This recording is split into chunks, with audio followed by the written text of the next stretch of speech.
another conversation on Awaz-e-Haqiqat, which also translates to the Voice of Truth. I'm your host, Chris Malika, and depending on whichever part of the world you're listening to me from, as in today or tonight, I will be talking about the effects, the root causes of casteism in our community, in our society, and we'll also be touching about social justice and equity, overarching these topics. And I'm very thrilled that I have a guest joining me all the way from Canada.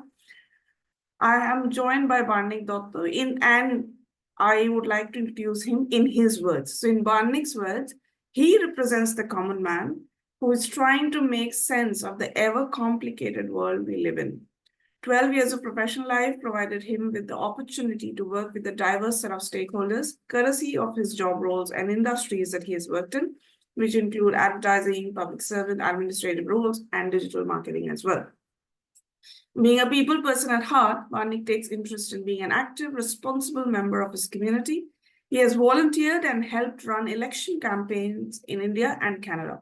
When liberal, progressive ideas are under threat in an ever-isolationist world, defending the notion of peace, global citizens, and humanism in the face of hypernationalism becomes imperative. Barnik shudders to think what will be the legacy of our generation, the one that cowered in front of the new age autocrats, or the generation that got subsumed by consumerism or social media trends. As we incorporate technology in our lives as a commoner, he tries to find a balance between functionality and blind dependence on it. Barnik also feels scared of the intolerance that manifests itself through cancel culture in simple social discourses. Maybe it's its own limited understanding, and that's again, in his words, of things that makes him more of an ardent listener who wants to live in a society where we can talk to each other and bounce off ideas rather than live in an echo chamber. Barnik also happens to believe one learns more by listening than talking, an ardent believer in democracy and secularism, and a proud Indian, given the diversity that thrives in our midst in spite of the polarization fueled by majoritarian politics. On that note, a very good evening, Barnik. Thank you so much for joining me. How are you doing? Good evening, Chris. I'm doing really well. It's been snowing out here for the last 6-7 hours, so it's really nice to be sitting down with over a cup of coffee and having a nice chat on a Friday evening for me in Canada. Yeah. I just wanted to give a shout out to you because of the platform which is Awaz-e-Haqiqat. And I believe that such platforms need more space in social discourse and even within community. And I'm ever so thankful that you've invited me to come on here and share my experiences. Thanks, Barnik. But it's my pleasure and my honor that I get people like yourselves who can come up and be honest and candid about these issues, because as you said, we don't talk much about these conversations. All right. Getting into the midst of it, the first thing that I wanted to know from you is, in your opinion, how does casteism affect our society? You see, this is a very loaded question because people on different ends of the spectrum are going to view it through different lenses. Right. Some are going to say casteism doesn't exist. Some are going to say that they are disproportionately affected by casteism. And somewhere in the middle lies the truth. I don't want to keep on saying and pointing fingers that, okay, this doesn't happen, this does. It's not a binary. It exists because caste is based on what? It's essentially a social hierarchy based on hereditary occupations. Yeah. That's what I understand. It is ages old. It has been part of our society. It has been part of our social rubric for the longest time ever. And to be honest, it is such a topic which is all pervasive. In this sense, caste drives public policy. Caste drives vote bank politics. Caste drives affirmative action. Caste gives rise to marriage barriers. It determines what social mobility is. All these issues are tied in with casteism. Whether this affects it in a positive way or a negative way is always up for discussion. But the fact that it affects, that's always there. And I think that's a very good place to start off this discussion. So yeah, I believe casteism affects Indian society in a holistic fashion. Right. How we make sense of it is where things stand. You made a very interesting point, and before I move on, I would like to ask a short question here. You said some people say it exists, some people say it doesn't exist, right? And so where are you and me sitting, like the commoners, like middle class people? Where are we in this whole holistic approach towards casteism? I would like to believe myself to be more of a pragmatic person about this when it comes to whether believing casteism exists or not. Because if I go out and say that okay, casteism doesn't exist, it's and negate the whole notion completely, then that means that reeks of caste privilege for me. Yes. Anyone who has been affected negatively by casteism is going to say that yes, casteism exists. If if I belong to a dominant caste, I don't need to go out and essentially volunteer the information what my caste is. Then casteism doesn't exist for me. It is I live in a casteless society. So it is a matter of perception. It is a matter of your background and what your lived experience has been. All right. Moving from there is, you mentioned that some people don't want to address that this exists. So is there a denial that we are referring to? And if there is a denial, why does this occur? You mentioned one point that if I'm coming from a higher class, I will obviously say that no, this does not exist. But other than that, are there any reasons as to why do we often deny that this is not a problem? We are free and we are neutral and everything is hunky-dory. See, this is an interesting point that you raised, and as I was digging through and looking up information on the internet, because I was going to come and talk to you and have a conversation with you, I came across something interesting. I wanted to share that with you in terms of denial of what happens and what does not. So Seattle is one of the first cities in the US which actually passed an ordinance a little while back banning social caste discrimination. If I have the name correct, Shama Sawant is the name of the city councillor. Right. She was the one who proposed the ordinance and she got it through. There are, of course, people who are for it. There are people who are against it. I'm not going to name I'm not going to name anyone who is for it or against it. The reason why I took the name of the councillor is because many a proponent of affirmative action, they are championing her as a leader. And that's why I wanted to put it out there, nothing more. The people who are against it, I can name, I'm not going to name organizations, but there's a coalition. It's called the Coalition of Hindus of North America. That's one of the organizations which champions the cause of Hindus and Hinduism here in North America and supposed to represent the community. And they're one of the first people who are opposing it because, the best part about this is the arguments which are put forward for saying that casteism doesn't exist is the first that do you have any proof? Is there any evidence? If there is no evidence, then what is this ordinance based on, or what is this allegation based on? Right. Now, which is a fair point. I mean, if you want to get your time in a trial court or in court of law, it has to be evidentiary based. I don't want to say conveniently overlooks, but what this argument overlooks is the fact that most of the casteism examples which we get to hear are anecdotal, and those are lived experiences. It's very hard for someone to roam around with the camera fixed onto, unless you want to live in an Orwellian society. That's different. That's a different dystopic nightmare altogether. But unless you have a camera fixed to you and you are figuring out and living in a big boss kind of a life, then there's no way you can substantiate these things which are lived experiences, and they happen to be anecdotal. Right. It's easy for anyone from, as I said, from the upper caste or from a dominant caste to go ahead and deny that such a thing exists. Caste discrimination does not exist. We live in a secular and casteless society. And to be honest, I would love to believe that, because I for one believe in the fact that we need to move towards a casteless society.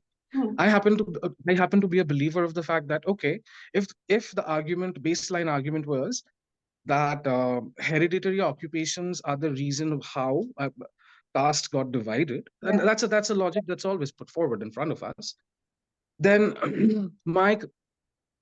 I'm a layman here, I'm not an expert, but my simple mind thinks that, okay, hereditary occupations, that's how the caste got formed, fair enough.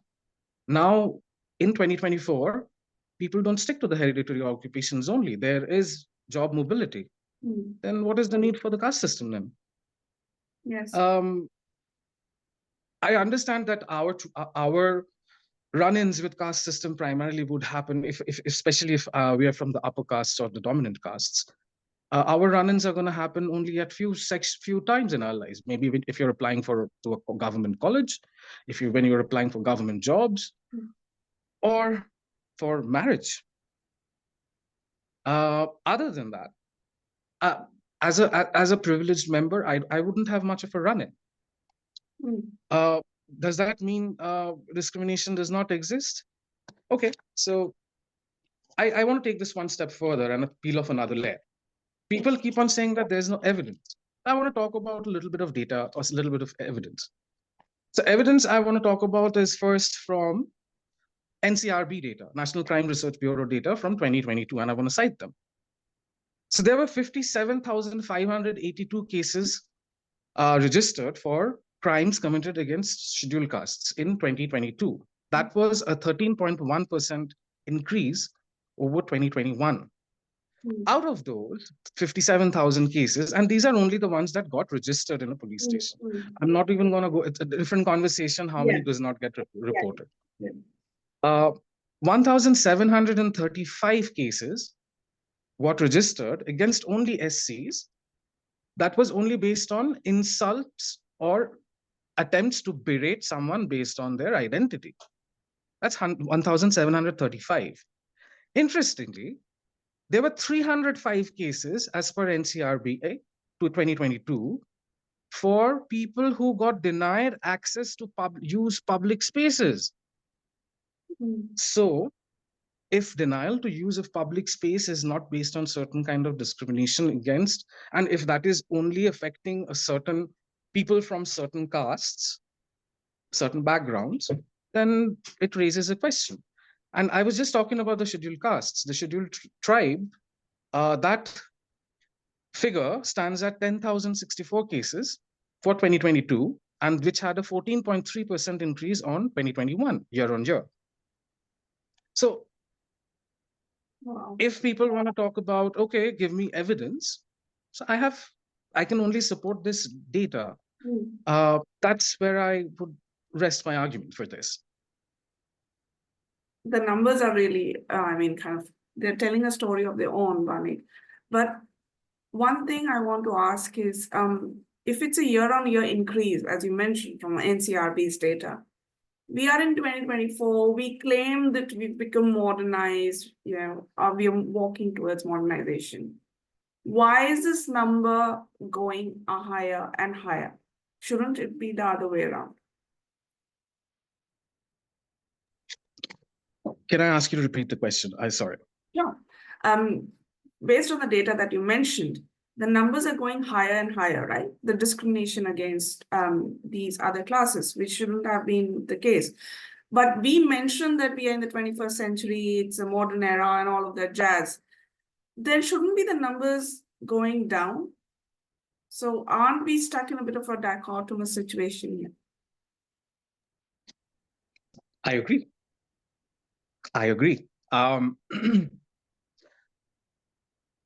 A very nuanced argument would be, okay, people had less access to technology, communications. That's why more cases are getting reported now. Maybe it was greater 20, 30 years back. Now, with more access and penetration of technology, people can report these cases more. That's why maybe the numbers reflect a different reality as to the overall trend. But that is one argument.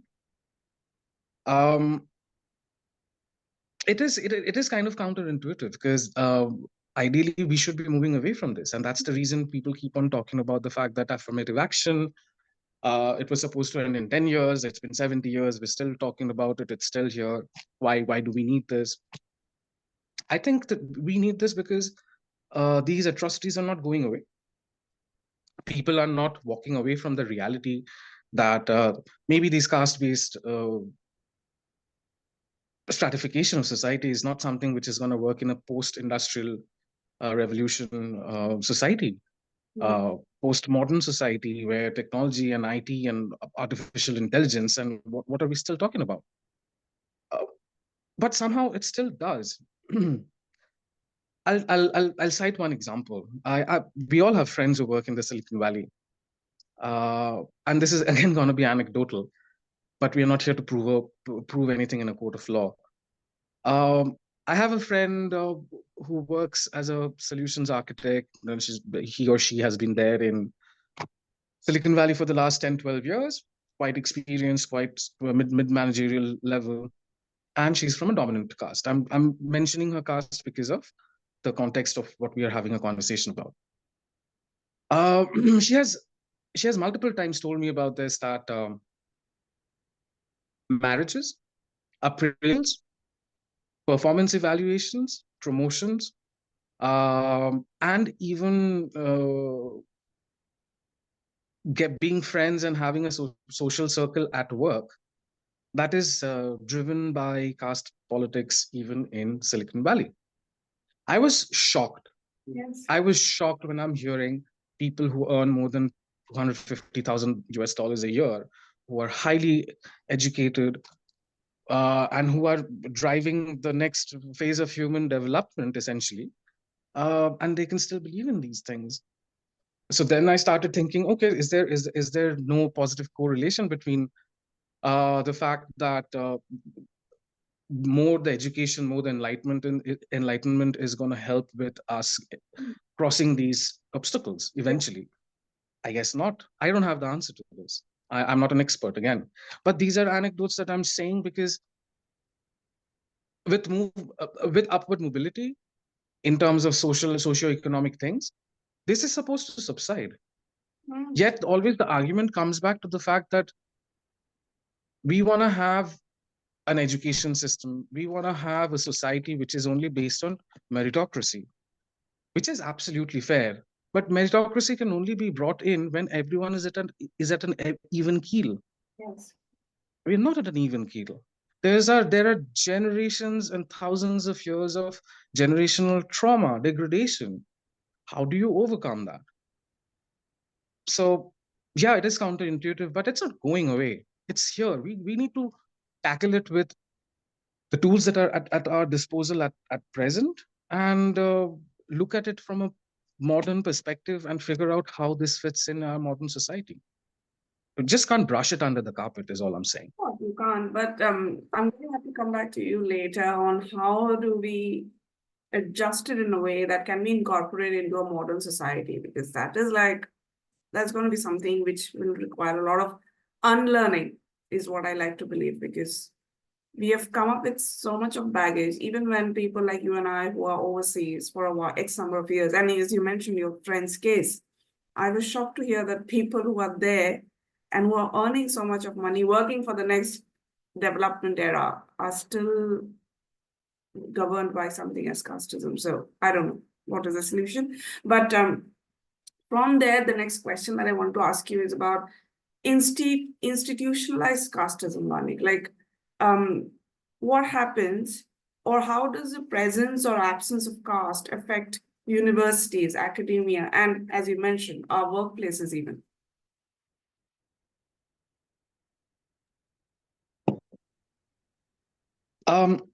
I think first it starts with representation amongst decision makers, whether it be in universities, academia, or even at the workplace. Since I was throwing some numbers at you, I'll give you one more number. 93% of corporate board members in India belong to dominant castes. This is from the economical and political week. I'm more than happy to share all my sources with you for any cross references. 41% of all Indian wealth is held by upper castes. Upper castes constitute 30% of Indian population. Barriers to entry in terms of generational knowledge, barriers to entry in terms of caste-based professions have been done away to a large extent. And we have made progress. And I'm proud of the fact that we have. Yeah. Yet, it's still there.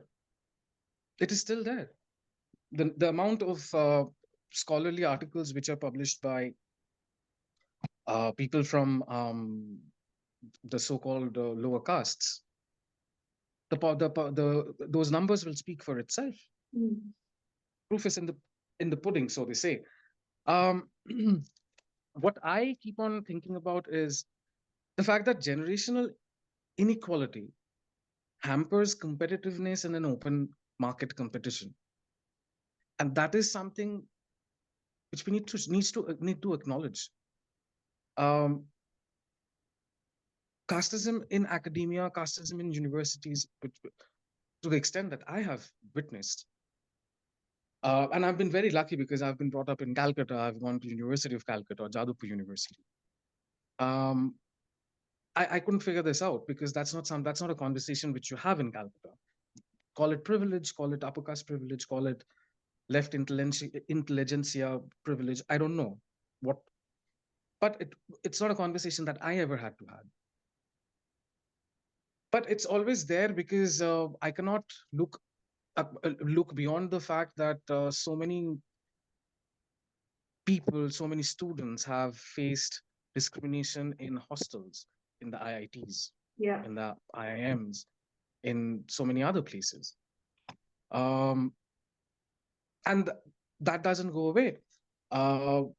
In academia, if you are working in your research and you're trying to get your doctorate or postdoctorate or whatnot, there are again anecdotal references, which I personally know from many friends of mine, where they have been berated because they belong to a certain caste and their research work is always doubly cross-checked or looked down upon because they feel that since they belong to a specific caste, their quality of research work is also going to be compromised.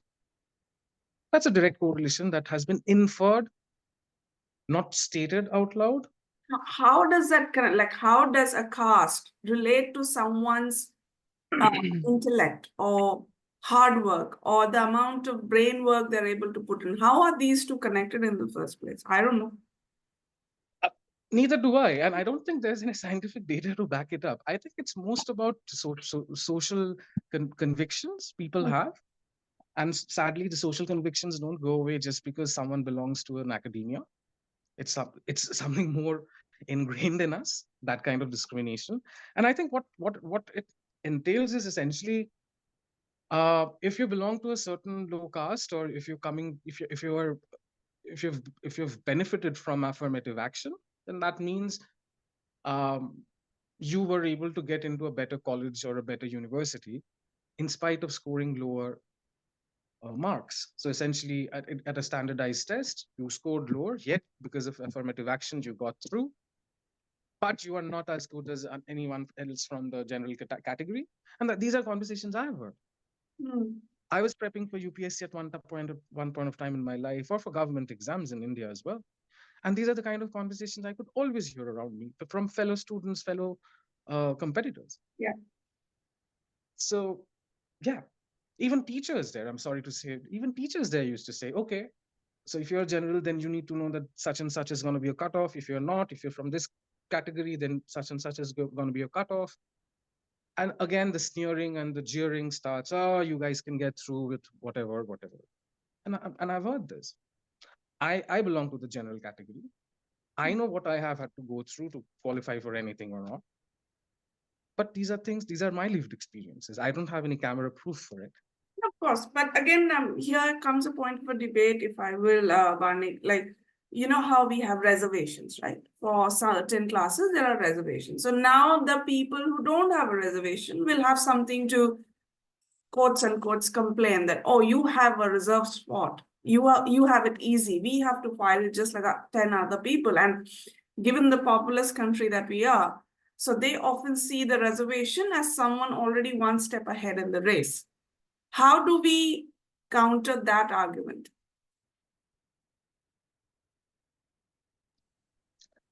Fair point. I think I would want to touch upon two issues here. Yeah.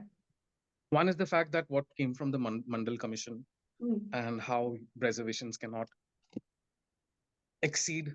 Well, Mandal Commission was, amongst many things, it ascertained 27% reservation for OBCs. And also eventually in the court of law through the Indra Swani case, it was also established that it cannot exceed 50%, and economic backwardness alone cannot be a criteria for reservations. There's a reason why I'm mentioning this. Before 2019 general elections, a public policy initiative was floated. I'm not naming anyone. That economically weaker sections of the society, not belonging to lower castes or people who are already benefited from affirmative action, 10% reservation quota is going to be for the EWS, economically weaker section, from the majority or dominant castes within the society. Now, this is essentially a quota. And this is essentially a quota for whom? You can figure out. So here, me as an Indian citizen, I want my country to move towards a casteless society, while fully acknowledging what has happened in the past and why affirmative action is required. But I also want to figure out a way where affirmative action can be rolled out more effectively, which can essentially help with poverty alleviation and pulling up people from their socioeconomic strata. That is the whole idea behind this. And I want to see an end to it, but I want to also know this can be done more effectively. But I want to move toward a casteless society. Yet, on the other side, people who are speaking against reservation, against affirmative action, that's on both sides of the spectrum, where people from the dominant caste, people from the absolutely downtrodden class, both of them are talking about more quotas. While the downtrodden class, why they talk about it, I understand. The dominant side, they feel aggrieved because for the last 70 years, it has been there, it is not working, yet the general population. And I mean, what I'm trying to make sense of is the fact that where these both sides try to come from, and I try to find a middle ground. I'm a centrist. I try to find a middle ground of and make sense of where they're coming from and how can this be figured out. I don't see the society moving towards a casteless society. I see the society moving towards more action-driven and more affirmative action-driven society, where the dominant caste is coming in and they're asking for, okay, give us quota for the economically weaker section. So is that a way out from this? To me, it seems a little counterintuitive, but again, I'm a layman. Yeah, it sounds. And a few days ago, and I'm not going to name anyone, I saw this advertisement where someone had posted a sticker of their car which said Brahman genes. I'm still trying to wrap my head around. I just heard about this like last month.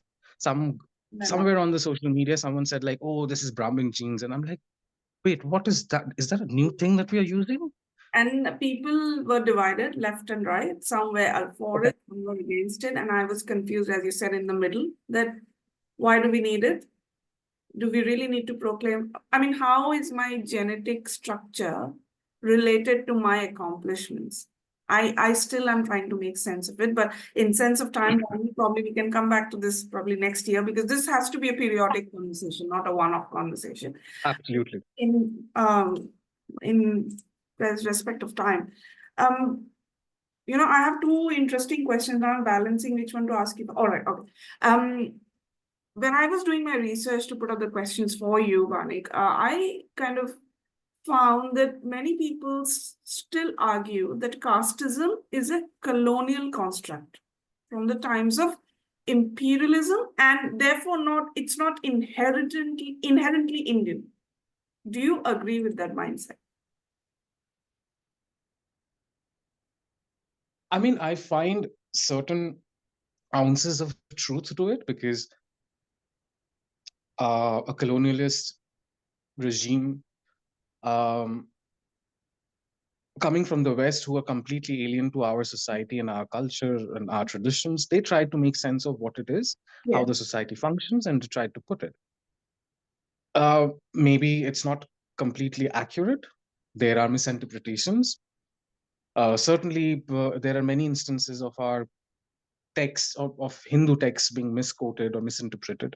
Well, there are multiple instances, and there are scholarly articles about it. Scholars talk about this. Having said that, was there no caste-based oppression, idea of untouchability before Thomas Roe arrived in India? Yes. Is that something that I'm being asked to believe? I cannot answer a question with a question. People keep on referring to how the Manusmriti and whatnot is refers to the Varna thing and whatnot. I am not a Sanskrit expert. In fact, I cannot read or write Sanskrit, and I feel ashamed to say that because I never learned it. But I keep on. I read a lot of articles where people are talking about this is there and counter arguments coming in that no, it is not. It is misrepresented. Maybe, but are we? If this is so, here I want to turn the table on this. If caste discrimination did not exist in India before the colonialists came in, so Thomas Roe came in and sat in the Jahangir's court. So this does not exist. The British came in. The British enforced the caste system on us. Yes. Or they misrepresented what they saw in our society, and that's how they portrayed it because they had absolute control over how history is being recorded. Yeah. As is with the victors. So, and that's how they did it, and that's how caste system started. For argument's sake, that's the starting point. So the British left in 1947, and why are we adopting toxicity then? I have the same question. So I'm going to, for the audiences now, for the listeners, if you have an answer to, please come back to us. The question that both Barnik and I have and want to seek answer is, I had a very simpler thought process. Maybe I don't know anything about it, and pardon me for my ignorance. We had the Varna system, right? I'm sure the Varna system existed before the Englishmen came into the country. And they left us in, no, correction. They were forced to leave the country. We gained rightful independence in 1947. As you mentioned so correctly, Barnik, why are we still following that system which supposedly they left on us? And today is 2024, and we just celebrated these many years of independence. Why is it still? It baffles me. Shouldn't it have been demolished? Shouldn't the entire structure then have been demolished right in 1947? That this is what you gave us. We are canceling this top right bottom because this is affecting us. Why are we still following it? I mean, post 1947, post 1950, we don't swear in on the Queen or the British monarchy. So we did away with that. Why not this? If it is leading to so much of friction, social friction, why do we need to hold on to our identities like that? Sorry, yeah, please go ahead. I think you and I, we both know the answer, but we will let the people come up with answers because for me, we have kept it because it suits us somewhere for the privilege. I agree. And I want to build on that a little. Sure. We have kept it because it suits us. The politicians have kept it because it suits their narrative. It helps them stay in power. It's a low-hanging fruit, to be honest. It's a low-hanging fruit. Why would they strive for more when they can make do with votes and stay in power talking about these things? Yeah, but then again, going back, then if it's a low-hanging fruit, we have kept it for our benefit, then shouldn't we actually be putting the major blame on the Englishmen then? That, oh, it's a colonial construct, they gave it to us. They gave it to us. We are not doing away with it. Yes. So it's an evil cycle which keeps on going, solely based on the argument that this is a colonial construct. Yes, but did they really introduce the Varna system in our society? You reckon? We are a civilizational.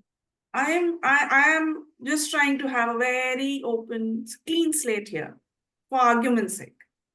I know a lot Fair of point. What? Fair point. Fair point. All right. I will, as I said, I have left the question to our listeners. Listeners, if you've got any answer that you think we can improve on, please write to us. We will look forward to your responses.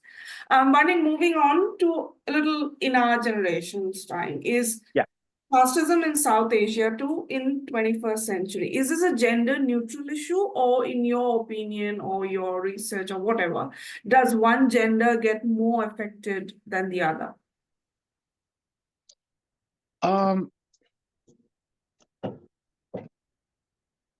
My experience has been very mixed about it, like personal experience.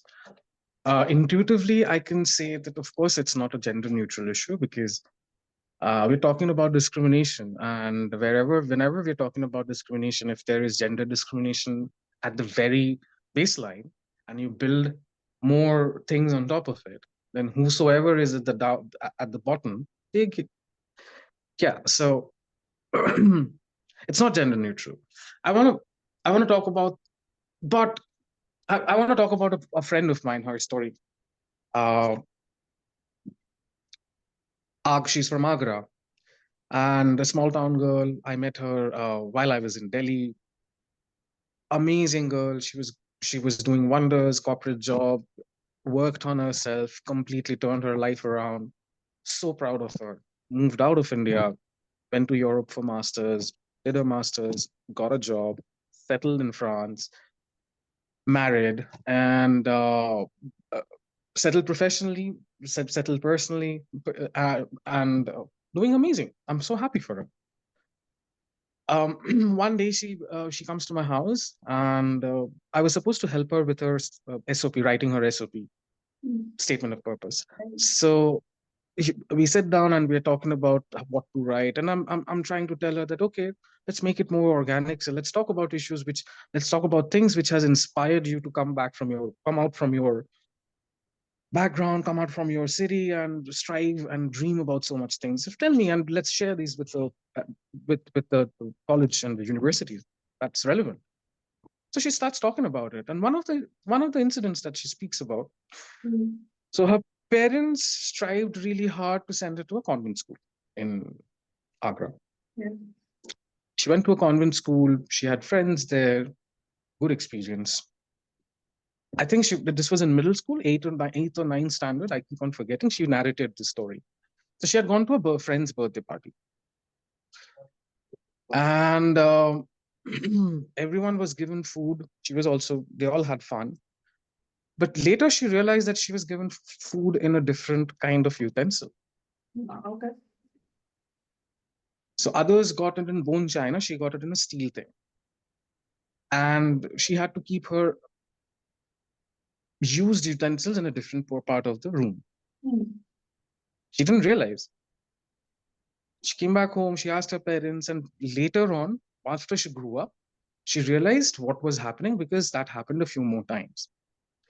And while she was narrating the story to me, she started crying because she was overwhelmed with emotions.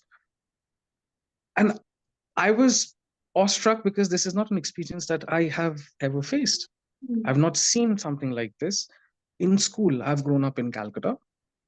And honestly, I did not even know my caste until I entered college. Again, upper caste, dominant caste. I can afford to live casteless. Yeah. This is what happened to her over there. Now I'll give you another story. Since we're talking about gender neutrality. Another friend of mine, lives in Delhi. He lives in Bangalore. We went to college together in the US. So he was my flatmate. So a couple of years back, I think in 2022, he calls me and is like, "Hi, this and that. Hey, I've started dating, dude. This and that." I'm like, "Oh, dude, I'm so happy for you. Who's the girl? Who's the lucky girl? Blah blah blah." So he's like being very pishy-poshy about it. No, he doesn't want to say who the girl is. Blah blah. Okay, okay. Eventually, I know that he's going around, and then I meet the girl over phone, and we talk and whatnot. After a year or so, I think they're like going pretty serious about it. So I'm like, "Hey, dude, what's up? It's been a year, and you guys are going strong. So what's in the cards?" So he doesn't say anything. And after like a week or so, eventually he messages me that think everything's off. I said, "What was on? Are you, why are you guys planning on getting married?" So he's like, not anymore. So I was like, "Oh, wow. Okay. But I didn't know that you were planning on getting married in the first place." Anyway, coming to the main story, what happened? It's like she walked away because she cannot afford to get married outside her caste. This happened in 2022 in Bangalore. My friend is richer than I am. He is very affluent. He speaks as good English as anyone else does. He's upwardly mobile. He's been educated in the US. He has a corporate job. He drives a nice, swanky car. Now, does this boil down to only free will? Yes, of course. The girl should not marry anyone she doesn't want to. No second questions about that. But the reason that she gave was that she cannot afford to get married to anyone outside her caste and below.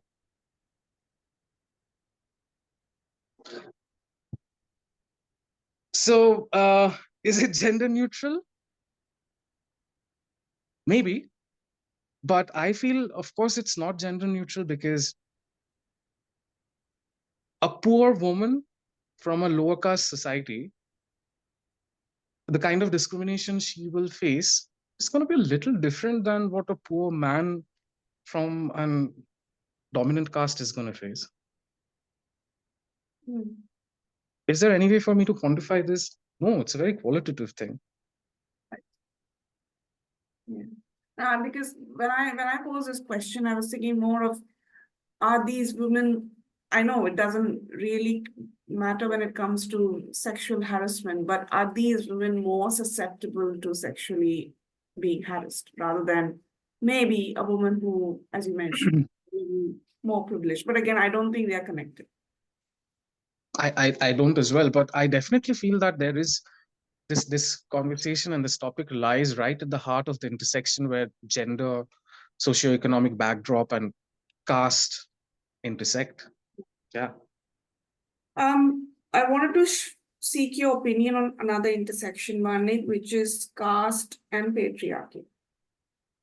Do you think in our society, and I'm talking about the modern day society, in this today modern day society, do you think caste affects, what is the relationship between caste and patriarchy?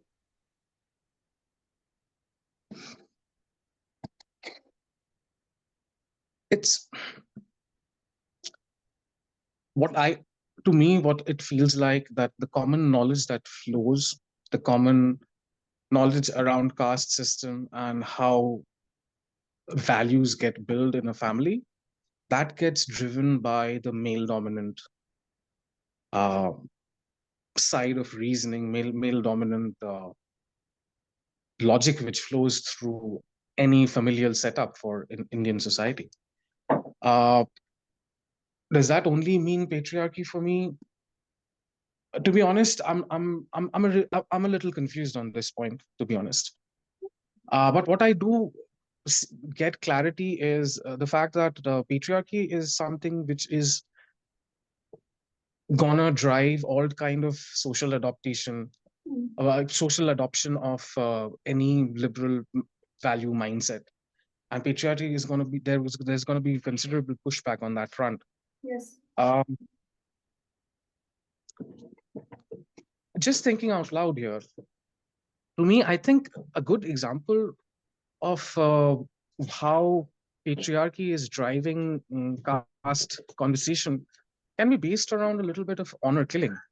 I was coming to the Khap panchayats and the honor killings. Yeah. So, yeah. So please, you were saying. No. What about honor? While you were thinking, I was like, what can we actually have as a conversation example? And then that, because my parents are based in Faridabad, which is Haryana, and yes. Do I need to say more? Okay, no. I'm very happy that you mentioned this because I want to share my experience of going to Faridabad for the first time. But in NHPC, NHPC Chalk, yeah, you know what I'm talking about. So I had this friend from the US. His family lived in that section of Faridabad, and I went to meet him for the first time. So I took the metro, the Purple Line metro, and I went to Faridabad. He asked me to get down at that NHPC place. He brought his car, and we went out for a drive. It's not even evening, not even dark. It's like really evening, like 4 or 5 o'clock in Delhi, right? So it's pretty good light out. And we are in parts of Greater Faridabad, and we're chatting, and there's music, and we meet catching up after a long time. And nice open roads, broad roads. We're driving. I don't know nothing. I'm with my friend. He lives in Faridabad. He's a local. Suddenly he breaks the car and he's like, "Oh my goodness!" Then he's shouting at me. He's like, "Piche dekh, piche dekh, piche dekh." I said, "What happened?"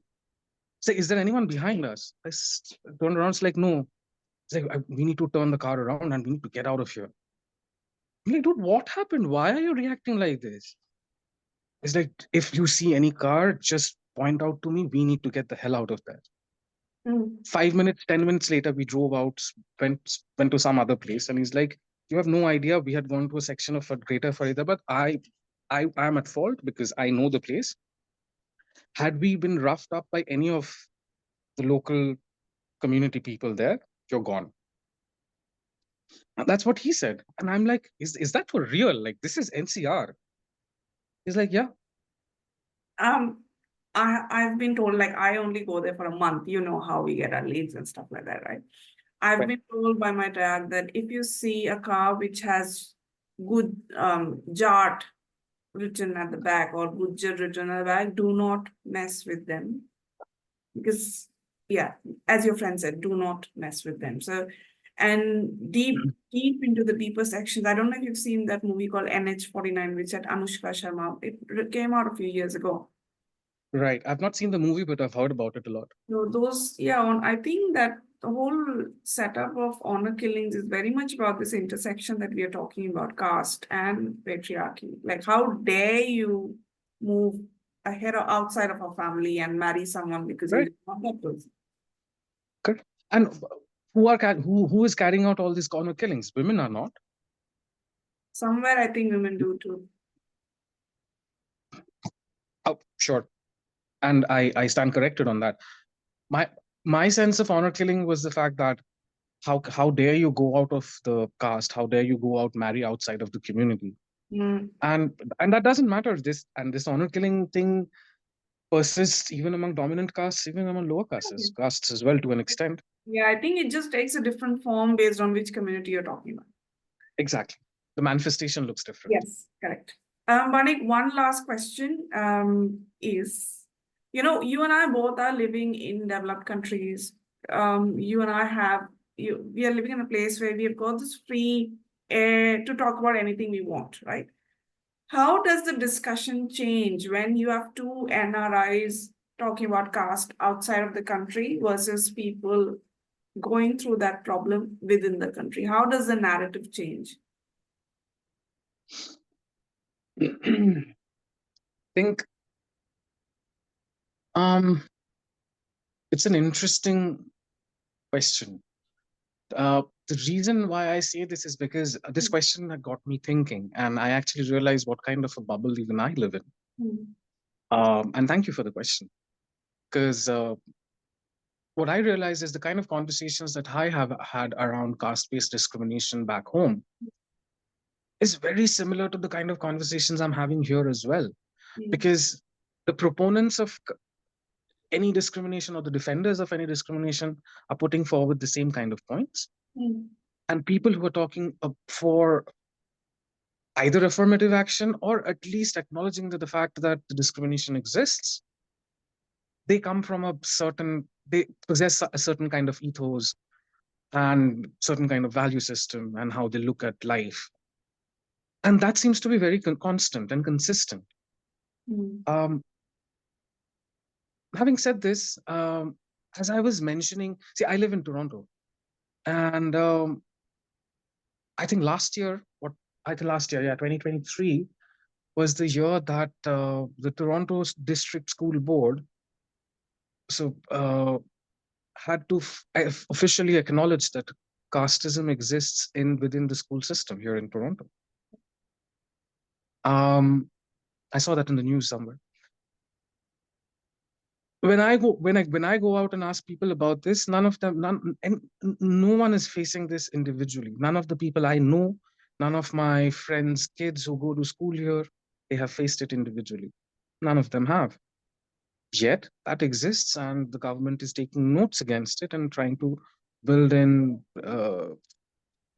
measures to stop this.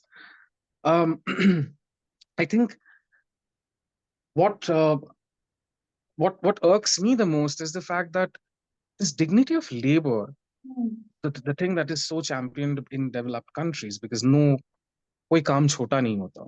Right. No work is small, no work is less honorable. Is that something which gets defeated by caste discrimination to an extent? Because I don't see any barriers to entry for manual scavenging jobs. It's not attractive, but there are no barriers to entry on those points. Yeah. Yet I don't see any conversation happening around that. I don't see any NRIs coming forward and talking about, okay, the skills of the lower castes are not social assets, which are hereditary skills, are not social assets, that they're not sought after. So what are we doing to help them get across this?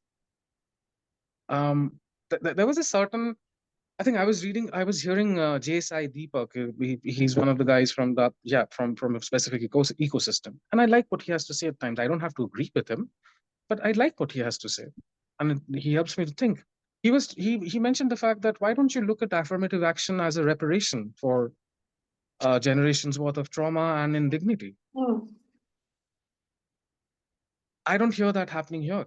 I see more conversations happening in India around caste because it's more pertinent there. It is more real. It surrounds you in everything. Not here, but what I understand is within the NRI community, it again permeates down to the fact that I live in a casteless society. It doesn't exist. So denial of it, I think, is the easiest way out, and that's the basic difference that I keep on seeing. Yes. And the primary logic that is put forward is there's no evidence. Where is the evidence? Where is the evidence? Sure. I'll probably leave the conversation at this very interesting question, Barnik, that where is the evidence? I think we all need to look for the evidence so that we can get it out of the system. That is what it has come down to. Where is the evidence? Barnik, what would be your message to our listeners? Good one. I think my only message would be that what is the path to a casteless society? Generations worth of social inequality is something that that we know has existed. Yet asking for a casteless society, I want a casteless society, personally speaking. But when I ask for it, I know that will cancel the reservation, to cancel the affirmative action, the very same affirmative action which helps the downtrodden, the less privileged class, the castes to come up and gain more social standing. Yeah. It's like self-defeating argument that I'm making against myself, but no, it's not that. It's just that I want a casteless society, but I don't want anyone to gloss over the fact willy-nilly that no, that this has happened and we've given them affirmative action and that's how we get over this. No, we need to figure out how exactly it gets done. We need to have parameters set to judge and figure out, okay, if someone has benefited from affirmative action, how do we ensure that, okay, 1 generation, 2 generation, 3 generations, how many generations do we need to give out this privilege or give out this resource for that society to come up? And my last sort of message, but I wanted to like end with sort of a positive story. So I mentioned that two of my friends, right? The one friend in Bangalore, the girl said that she won't get married to anyone outside her caste or below her caste. And also the second one, the girl from Agra, who got served in a different bowl and utensil at a birthday. The good thing about them is the girl in Agra who settled in Europe, she's married, and she's married to a Brahmin. And the friend in Bangalore, he just called me last week, and he is getting married next year, and he's going to get married to a Brahmin. I say this because I feel very awkward even mentioning the caste of who they are marrying, because these are not conversations which we have in my house, in my social circle. The caste never gets mentioned. But I'm mentioning these things is because it's not as if anyone from the dominant caste is oblivious to what has happened in the past, and people are not aware, self-aware to make changes. People are aware, people are making efforts, and people are making changes. I think it's all about the fact that we as dominant class people, we as dominant caste members need to understand our responsibility in speaking up for the downtrodden, take onus of how to resurrect the society and put things forward positively for everyone, not just cherry pick a few. Absolutely. Thanks. Thank you, Barnik. This was a very, how do I say it? Some parts of the conversations were shocking when you showed the numbers, and some parts of the conversations were very heartwarming. To my listeners, if you've heard us for the first time, I really hope that you have taken away a lot of Barnik's thoughts and the question, where is the evidence? How can we find the evidence to put this system to bed? And if you've heard us me for a while, I hope you like the content that I put on the table. If you've got any thoughts or comments for the conversation that you're listening to now, or any of the previous conversations that you might have listened to earlier, please write to me at Awaz-e-Haqiqat@gmail.com, or you can also find me on Facebook, Instagram, and YouTube. I look forward to reading your thoughts. On that note, Barnik, I have taken a lot of your time from a chilly Friday evening. Thank you so much for giving this time. This amazing conversation. Thank you. Pleasure was all mine, and it's amazing to have this conversation. Likewise. Look forward to more. Thank you.